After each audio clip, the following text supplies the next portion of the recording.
අතන 7 වෙනි පටුමගේ පාරේ ඉඳන් මේ මායිම මෙතන වෙනම ගයක් හැදෙනවා. මෙතන යනකම් තියෙනවා.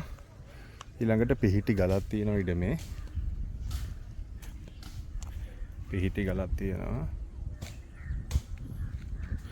අතනින් අර පේන කොස් ගහේ ඉඳන් මේ මායිම ඉඩම. මායිම ඉඩම මේ ටික. ඊළඟට ගලෙන් පල්ලෙහා තව ෆ්ලැට් කෑල්ලක් තියෙනවා. ගලෙන් පල්ලෙහා තව ෆ්ලැට් කෑල්ලක් තියෙනවා.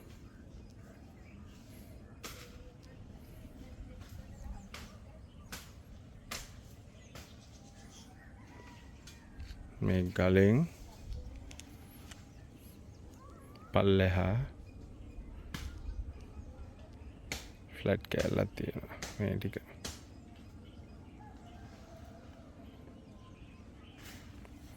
ඒක මට්ටම් පොළව. ඉතින් පඳුරක් තියෙන පේන්නේ නැහැ. සම්පූර්ණ ඉඩම පර්චස් 26ක්.